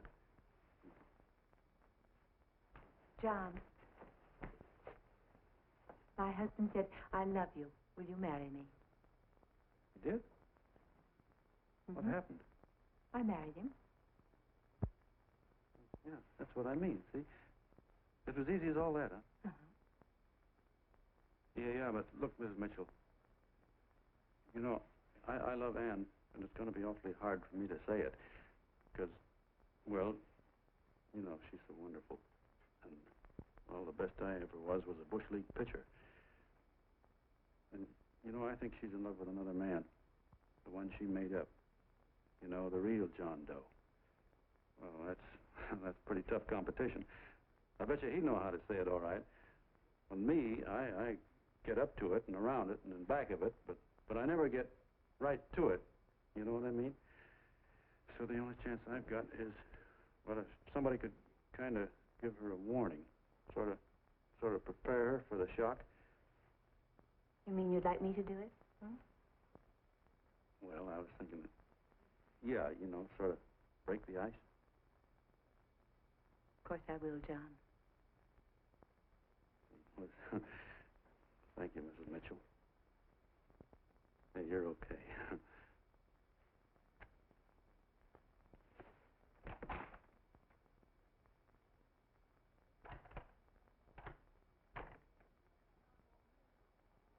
This John Doe meeting is going to be one of the biggest things that ever happened. Why, they're coming from all over. Trains, boxcars, wagons. Look out! Hello, bodyguard. Hey, had your dinner yet? No, Jeff. Oh, that's all right. Look, no, go ahead and have your dinner. Wait a minute, John.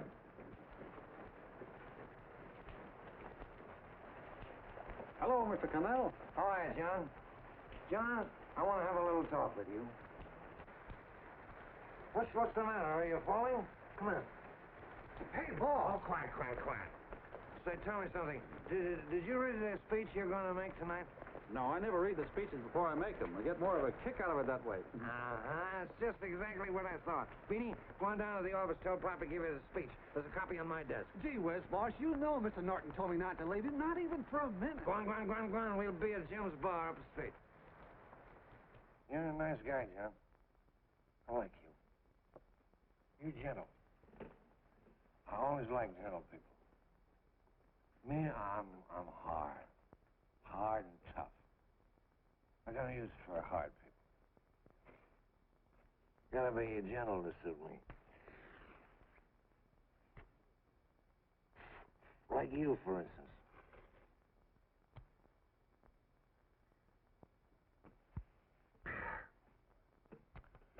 Yep, I'm hard. But you wanna know something? I've got a weakness. I guess that, would you? I have. Want to know this? Star-Spangled Banner. Screw you. Well, maybe it is, but play the Star-Spangled Banner. I'm a sucker for it. Always gets me right here. Know what I mean? Yeah, it gets me right back here. Oh, back there, huh? Well, every man to his own taste. You weren't old enough. You weren't old enough for the World War, were you, Jim? No, of course not. Oh, you must have been just kidding. I was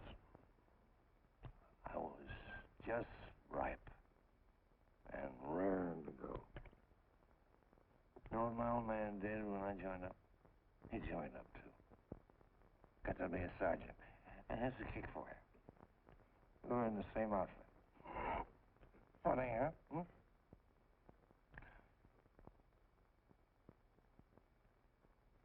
He was killed, John. I saw him get it. I was right there, and I saw it with my own eyes.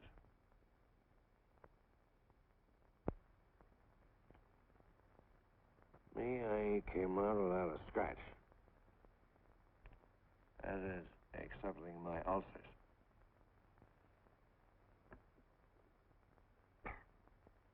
We should be drinking milk, you know. This stuff is poison. Hey, Tubby. Yes, Mr. Connell? What do you say, huh? All right. Yep, I'm a sucker for this country. I'm a sucker for the Star-Spangled Banner, and I'm a sucker for this country. I like what we got here. I like it. A guy can say what he wants and do what he wants without having a bandage shoved through his belly. And that's all right. You betcha. Man, we don't want anybody coming around changing it, do we? No, sir. When they do, I get mad. I get boiling mad. Right now, John, I'm sizzling. I get mad for a lot of other guys besides myself. I get mad for a guy named Washington, and a guy named Jefferson, and Lincoln. Lighthouses, John. Lighthouses in a foggy world. You know what I mean? Yeah, you bet. Listen, pal. This fifth column stuff is pretty rotten, isn't it? Yeah, it certainly is.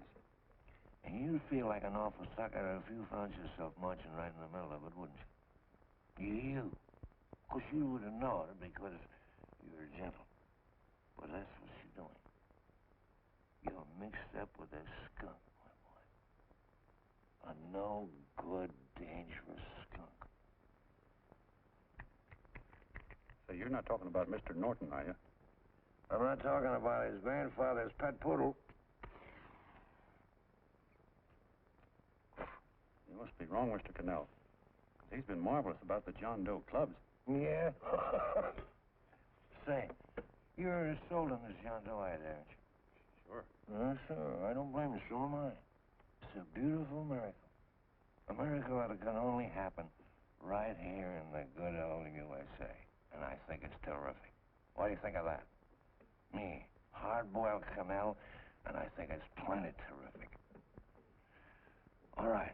Now, supposing a certain unmentionable worm whose initials are DB was trying to use that to shove his way into the White House so he could put the screws on, so he could turn out the lights in those lighthouses. What would you say about that, huh? Nobody's going to do that, Mr. Connell. They can't use the John Doe clubs for politics. That's the main idea. Is that so? Then what's a big political boss like Hammett doing in town? And a labor leader like Bennett? And a lot of other big shots are up at DB's house right now. Wolves, John. Wolves. Waiting to cut up the John Does. Wait till you get a gander at the speech you're going to make tonight. You're all wet. Miss Mitchell writes those speeches. Nobody can make her write that kind of stuff. They can't, huh? Who do you think writes them? My Aunt Emma? I know she writes them. And gets a big bonus for doing them, too. A mink coat and a diamond bracelet. Don't write them. Why, that gold-grabbing dame would double-cross her own mother for a handful of Chinese yen. Shut up. If you weren't drunk, I'd... Hey, boss. Here's the speech, boss. Hey. Go on and read it, John, and then start sucking. Hey, wait a minute, Mr. Doe. Tubby? Yes, sir. Better bring me a glass of milk. I'm smoking too much. Yes, Charlie? Got everything all set? Fine. John Doe been taken care of? Good. How many people do you think will be there? 15,000? Oh, my, that's fine. Now, listen, Charlie. As soon as John Doe stops talking about me, I want you to start that demonstration. And make it a big one, you understand? Don't worry about that, DB. My boys are there. They'll take care of it. What?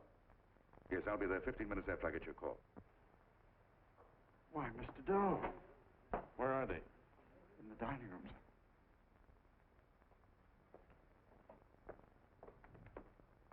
Now, gentlemen, I think we're about ready to throw that great big bombshell. Yeah, well, it's about time. Even a conservative estimate shows that we can count on anywhere between 10 and 20 million John Doe votes. Add to that the labor vote that Mr. Bennett will throw in, and the votes controlled by Mr. Hammett and the rest of you gentlemen in your own territories, and nothing can stop us. As I said before, I'm with you, providing you can guarantee the John Doe vote. Don't worry about that. You can count on me on one condition. Little Bennett's got to be taken care of. Didn't I tell you that everybody in this room would be taken care of? My agreement with you gentlemen stands. I'm with you, DB, but I still think it's a very daring thing we're attempting. These are daring times, Mr. Barrington. We're coming to a new order of things. There's too much talk been going on in this country. Too many concessions have been made. What the American people need is an iron hand. That's right. That's true. You're quite right, E.B. Discipline. And now, may I offer a little toast to Miss Ann Mitchell, the brilliant and beautiful lady who is responsible for all this. Mr. Norton, I'd like to talk to you alone for a minute. Oh, Miss Mitchell has something to say to us.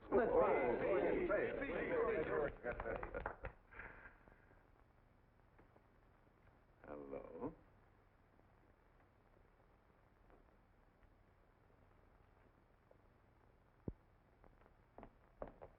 John, I'm so glad to see you.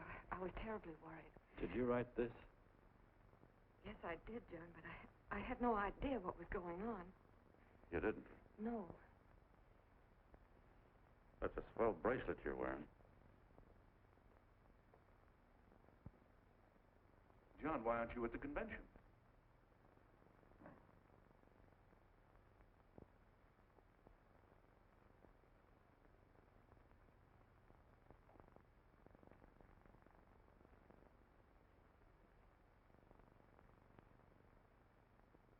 Is there anything wrong? No, nothing's wrong. Everything's fine. So there's going to be a new order of things, huh? Everybody's going to cut himself a nice fat slice of the John Does, eh? You forgot one detail, Mr. Big Shot. You forgot me, the prize stooge of the world. Why, if you or anybody else thinks he's going to use the John Doe clubs for his own rotten purpose, he's going to have to do it over my dead body. Oh, hold on a minute, young man. Hold on. That's rather big talk.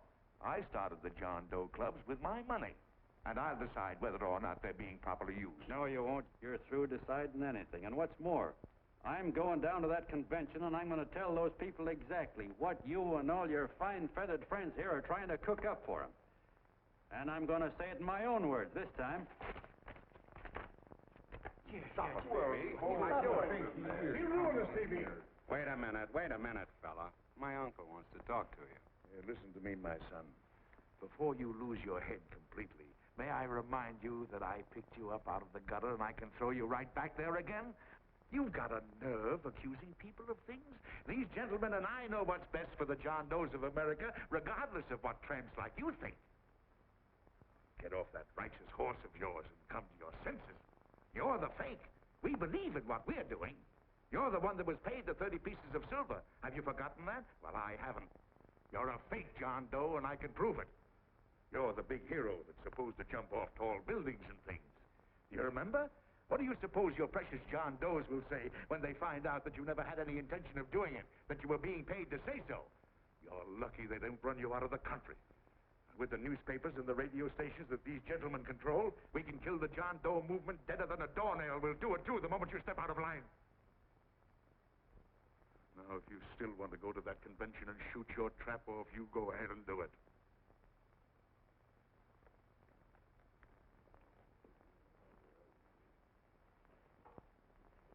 You mean to tell me you try to kill the John Doe movement if you can't use it to get what you want?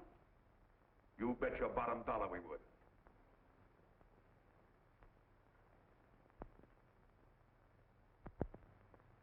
Well, that certainly is a new low. I guess I've seen everything now.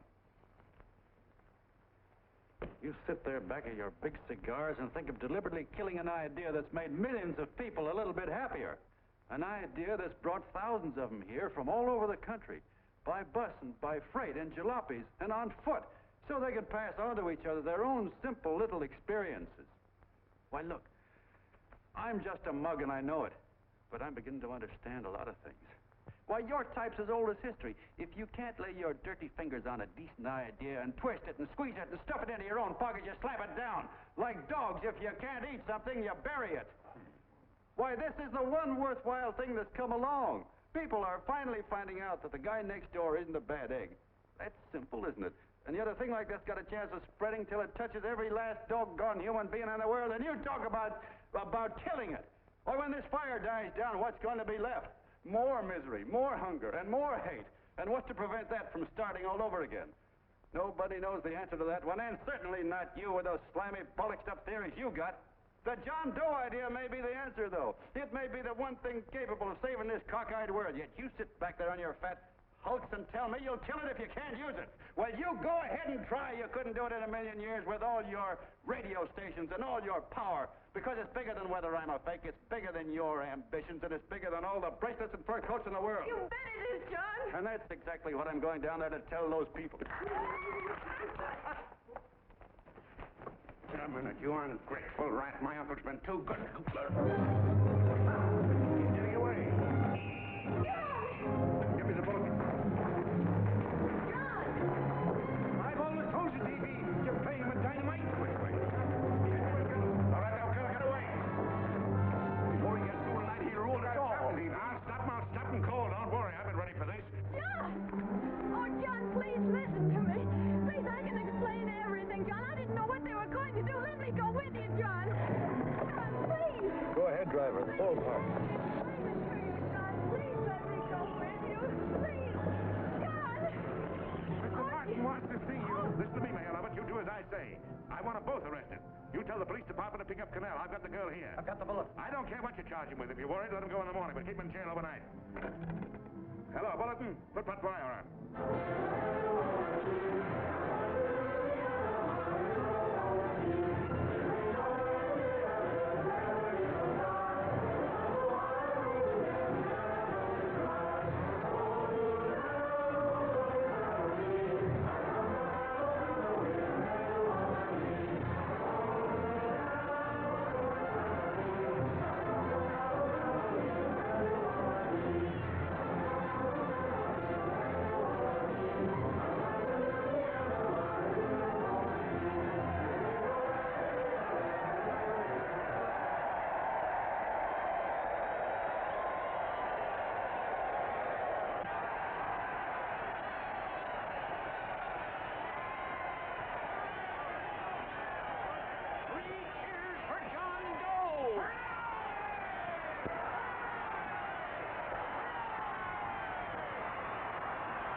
Ladies and gentlemen, let us have a moment of silent prayer for the John Does all over the world, many of whom are homeless and hungry. Rise, please. Everybody rise.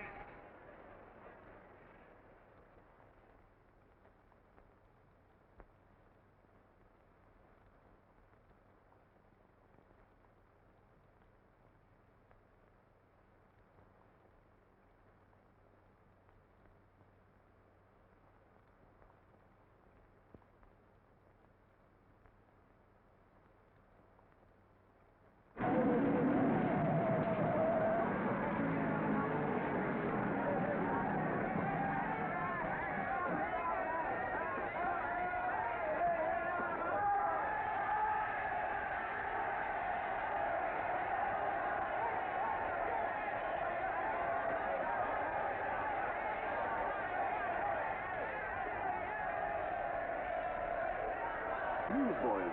Hundreds of yelling newsboys are swarming into the park like locusts. They're yelling John Doe's a fake, too.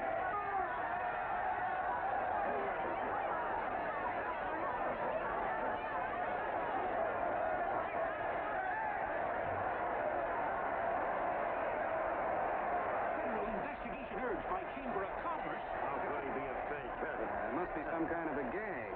Oh, what? A gag. A gag.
fortune backing this man in what I believe to be a sincere and worthy cause, just as you all did.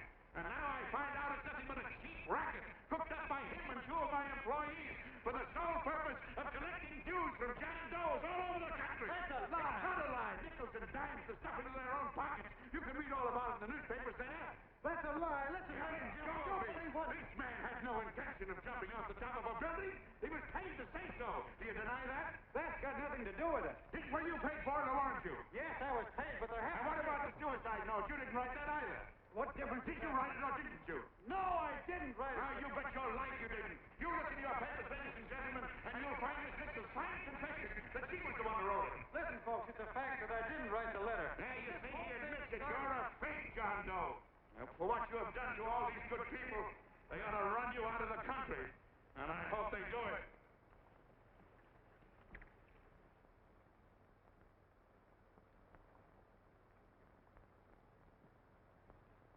Speak up, John. We believe you. Please, listen, folks. Now that he's through shooting over his face, I've got a couple of things to tell you about. Come on, the rest of you get in here and riot. Break this crowd up. Come on. I'm sorry, folks, but we can't hear him anymore. Something's gone wrong with the loudspeakers. John Doe's a fake. Boo! They can't hear me. This thing's not working. Ladies and gentlemen.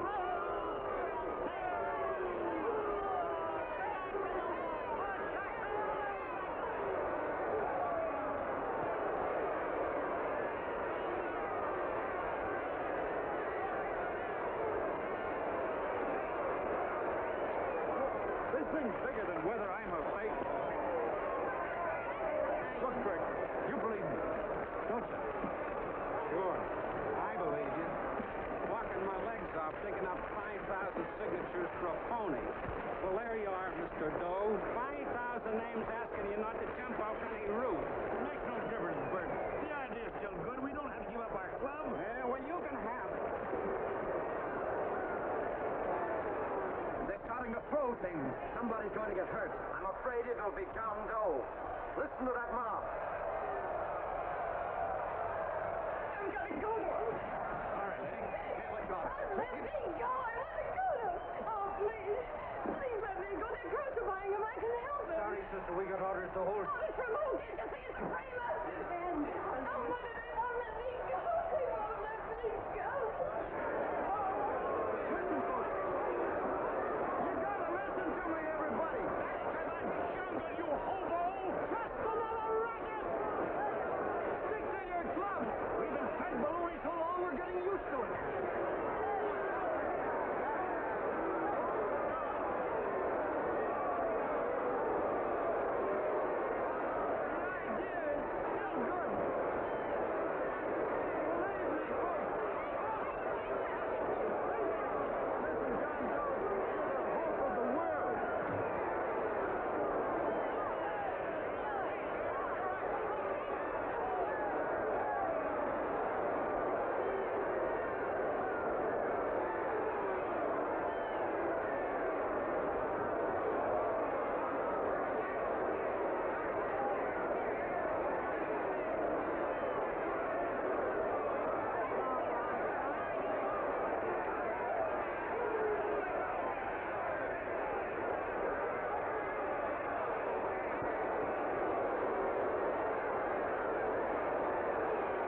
Finally managed to get him out of the park. If that boy isn't hurt, it'll be a miracle. Ladies and gentlemen, this certainly looks like the end of the John Doe movement. Well, boys, you can chalk up another one to the Pontius Pilates.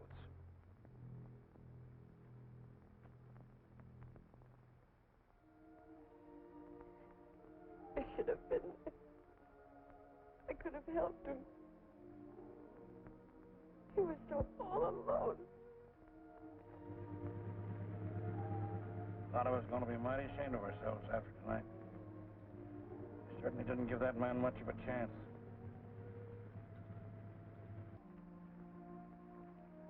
Have some more coffee, Long John?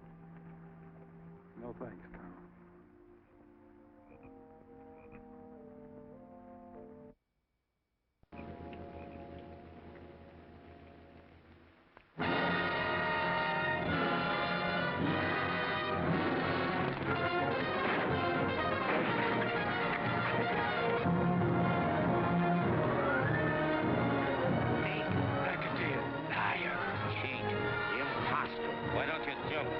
Eve at midnight. Goodbye, Mr. Doe. You're a wonderful man. And God bless you, my boy. I'll get in there and catch you. You're a fake John Doe, and I can prove it. You're the big hero who's supposed to jump off tall buildings and things. You remember? What do you suppose your precious John Does will say when they find out that you never had any intention of doing it, that you were being paid to say so? Christmas Eve at midnight.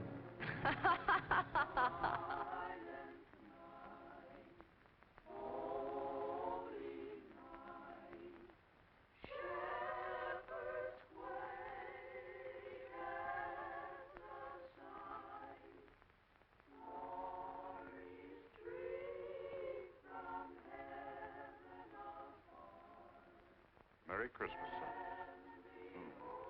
Merry Christmas.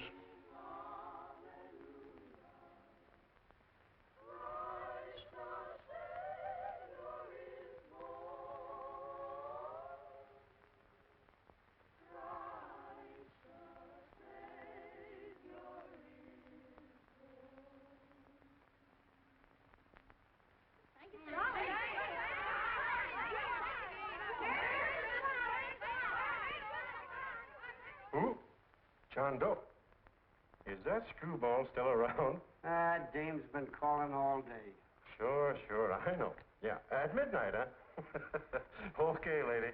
We'll have the place surrounded with nets. They're laughing at me.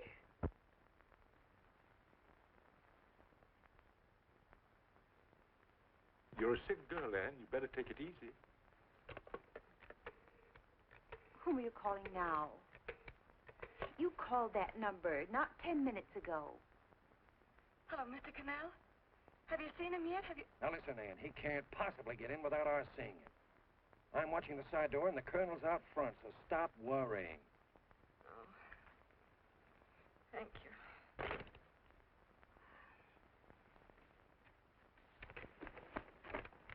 What, Anne? Anne, don't be foolish. If this isn't the craziest, the battiest, the looniest wild goose chase I ever heard of. Shut up, Bert. Sourpuss is right. Yeah, well, if he is, I'm a banana split. That man is going to be on that roof. Don't ask me how I know. I just know, and you know it as well as I do. Sure. I'd like to believe in fairy tales, but a guy that's a fake isn't going to jump off any roof. I don't think he was any fake, not with that face. And anyway, what he stood for wasn't a fake. Okay, honey, okay.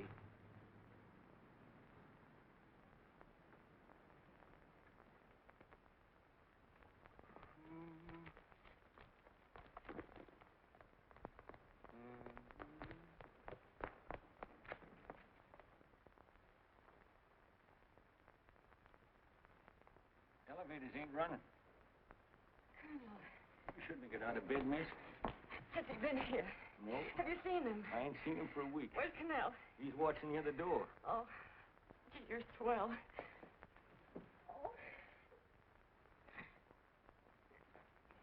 No sense in going up there. I've been here for hours. He ain't here. Let me go, will you?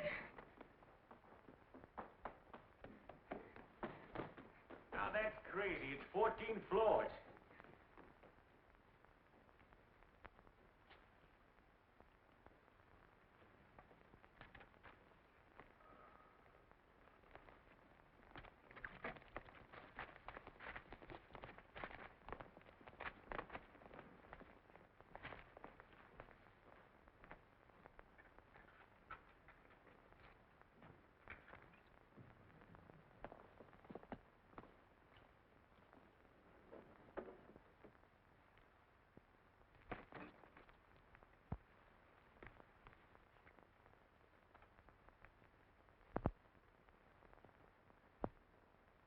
As far as the elevator goes, we got to walk up to the tower.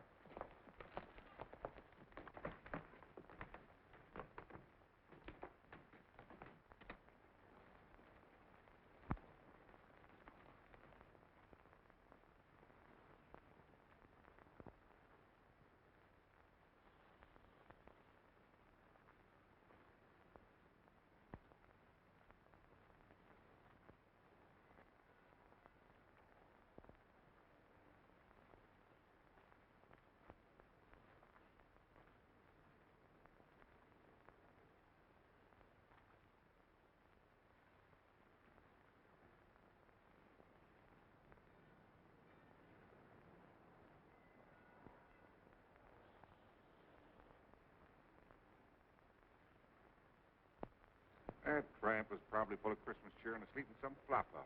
Let's go. I've got to decorate my tree.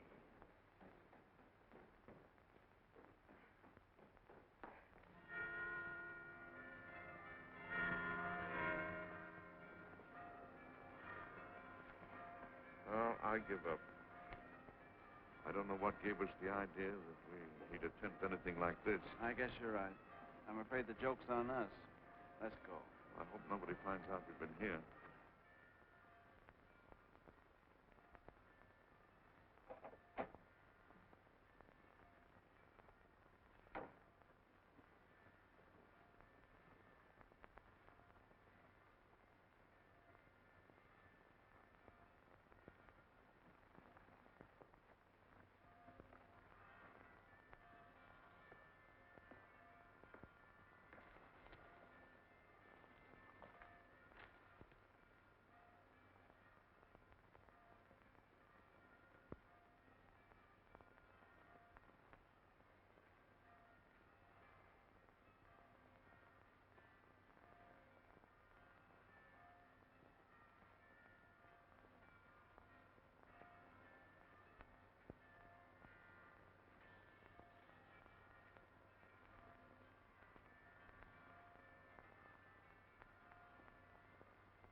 I wouldn't do that if I were you, John.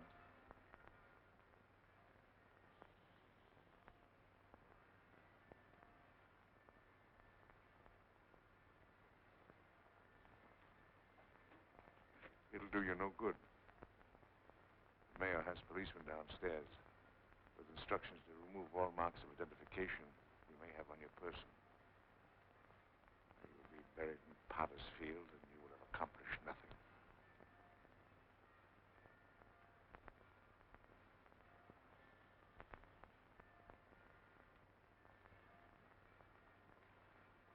I've taken care of that.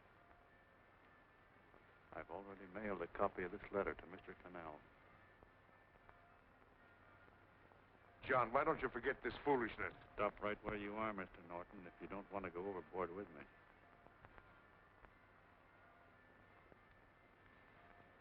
I'm glad you gentlemen are here. You killed the John Doe movement, all right. But you're going to see it born all over again.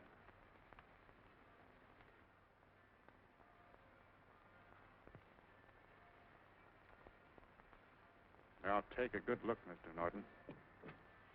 John! John! Oh, John, no, I won't let you. I love you, darling. Oh, please. Please don't give up. We'll start all over again. Just you and I. It isn't too late. The John Doe movement isn't dead yet. You see, John, it isn't dead or they wouldn't be here. It's alive in them. They kept it alive by being afraid of.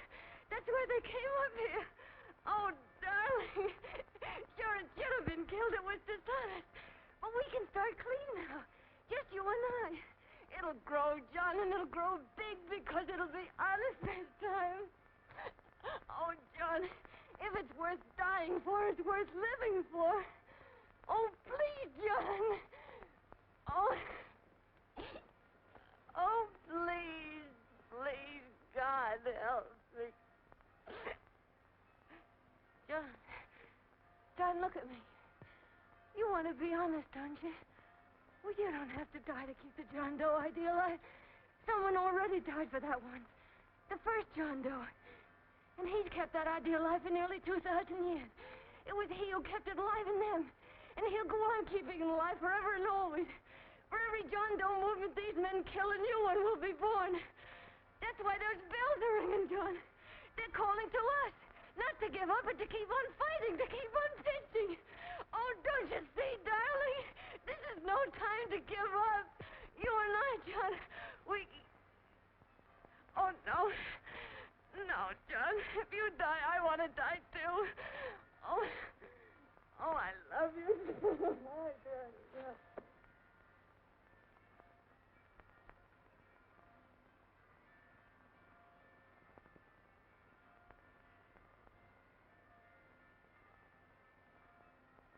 Mr. Doe, you don't have to. We're with you, Mr. Doe. We just lost our heads and acted like a mob. What Bert's trying to say is that we need you, Mr. Doe. There were a lot of us that didn't believe what that man said. We were going to start up our John Doe Club again, whether we saw you or not. Weren't we, Bert? And there were a lot of others that were going to do the same thing. Well, Mr. Sarpus even got a letter from his cousin in Toledo. I got it right here, Mr. Doe. Only it'd be a lot easier with you. Please. Please come with us, Mr. Doe.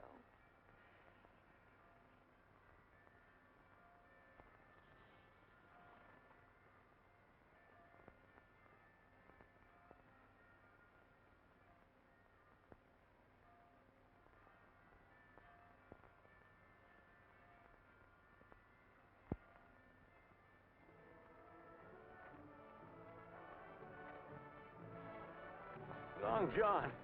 Mr. Doe. Here, we'll help you with it. She'll be all right. Mr. Doe, take her right down to the car. Right up. Look, we got a car right down. Leon Norton, the papal. Try and lick that.